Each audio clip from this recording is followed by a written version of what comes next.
Partai Nasdem menyiapkan alternatif koalisi untuk mendukung Anies Baswedan menjadi capres jika tidak menemukan kata sepakat dengan Demokrat dan PKS. Hal ini lantaran Demokrat menginginkan AHY yang menjadi pasangan Anies, sementara PKS menginginkan kader merekalah yang menjadi pasangan Anies. Akankah koalisi perubahan ini mendapatkan titik temu atau akan bubar di tengah jalan? Lantas, apa pula makna pertemuan dari Nasdem, Gerindra, dan PKB yang terbaru? Apakah ini yang dimaksud dengan koalisi alternatif? Untuk membahasnya telah bergabung bersama kami Ketua DPP Partai Nasdem, Willy Aditya, kemudian pakar politik Makmun Murad, dan juga Kepala Badan Komunikasi Strategis DPP Demokrat, Herzaki Mahendra Putra. Baik, kita langsung boleh ini ke Nasdem terlebih dahulu. Bang Willy, kami ingin tahu ini. Jadi Nasdem ini sudah siapkan koalisi alternatif ya, Bang Willy? Ya, tetap kita fokus ya. Artinya Pak Surya berpesan sekali layar terkembang surut kita berkembang. Moralitas kami sudah jelas, yaitu mendeklarasikan Mas Anies Baswedan sebagai calon presiden. Tentu itu objektif kami bagaimana Mas Anies bisa mendaftarkan diri di KPU dan disahkan sebagai calon presiden. Itu kemudian objektif kami. Nah, ini kemudian bagaimana turunannya itu yang kemudian kita usahakan melalui koalisi, dan selama ini komunikasi kami bangun secara intensif dengan teman-teman Demokrat dan PKS. Bagaimana dengan hal yang lain, tentu karena politik sebagai sebuah realitas yang dinamis, tentu komunikasi harus kita jalan terus, komunikasi harus kita bina terus. Ya. Kalau ada yang banyak ikut dengan figur Mas Anies, banyak yang tertarik, tentu itu suatu hal yang rasa syukur kami untuk kemudian memperluas cakrawala, memperluas lokomotif untuk mengusung Mas Anies. Oke, kita ke Bang Herzaki. Bagaimana dengan Demokrat sendiri? Apakah akan tetap mengusulkan ataupun mengusung AHY sebagai cawapres atau menyerahkan saja kepada Anies Baswedan untuk memilih cawapresnya? Ya, kalau dari kami kan sudah ada kejelasan sebenarnya, Mbak. Tadi siang kami sudah sampaikan juga ya bahwa kami ini mengajak teman-teman di Nasdem, teman-teman di PKS untuk segera membentuk sekretariat perubahan. Nah, ini wujud dari komitmen kami untuk memperjuangkan perubahan dan perbaikan bagi masyarakat.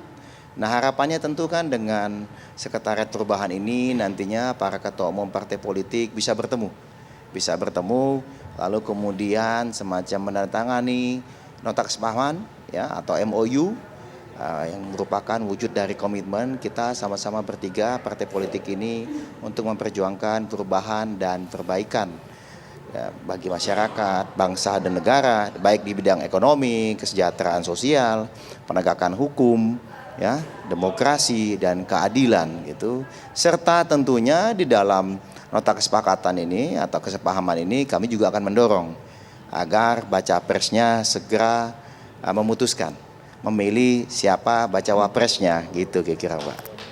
Bang Herzaki, artinya AHY ini harga mati atau masih bisa digoyang ini? Atau ikut saja keputusan Anies Baswedan? Kalau bacawa pres ini kan kami sudah sampaikan, kami serahkan kepada baca pres. Karena bagaimanapun kan kami bertiga ini ya, teman-teman di koalisi perubahan, ada Nasdem, ada PKS, Demokrat ini sebenarnya sudah memiliki kesepahaman pandangan ini bahwa baca presnya adalah Anies Baswedan. Nah, untuk bacawa presnya ya memang kalau masing-masing partai punya aspirasi ingin kader utamanya menjadi bacawa pres itu hal yang wajar. Tetapi kami tidak ingin agar diskusi mengenai bacawa pres ini kemudian menghambat pembentukan koalisi perubahan. Karena itulah kami dari Demokrat kemudian menyerahkan sepenuhnya untuk bacawa pres ini kepada baca pres. Nah, kepada baca pres ini ya tentu saja harapan kami baca pres ini dalam menentukan bacawa presnya bisa independen, kemudian juga tidak ada intervensi. Karena harapan kami kan baca pres dan bacawa pres nanti ini harmonis. Apalagi jika ternyata kami diamanahi oleh rakyat Indonesia, ternyata koalisi perubahan ini memenangkan Pilpres 2024 Sehingga capres dan cawapres kami ini kan harus berkolaborasi dalam memimpin pemerintahan 2024 sampai dengan 2029 nanti. Nah, kami ingin ini kedua ini punya chemistry, selaras dan saling mendukung satu sama lain gitu. Ya kita tahu kriteria, Mas Anies juga sudah punya kriteria untuk baca wapres ya dari kami Demokrat, ya, itu kita dukung untuk yang kriteria yang diajukan oleh Mas Anies itu. Karena bagi kami, ya bagi Mas AHY, ketum kami, yang paling penting adalah aspirasi rakyat, bahwa koalisi perubahan ini bisa segera terwujud agar perjuangan ya, perubahan dan perbaikan di negeri ini bisa semakin cepat terlaksana, Mbak. Gitu. Oke, sebelum kita nanti tanya juga ke Bang Willy, saya ingin mendengar juga nih makna penjelasan dari Pak Makmun Murad mengenai bagaimana dengan pertemuan Nasdem dengan Gerindra. Ini maknanya seperti apa ini? Terima kasih.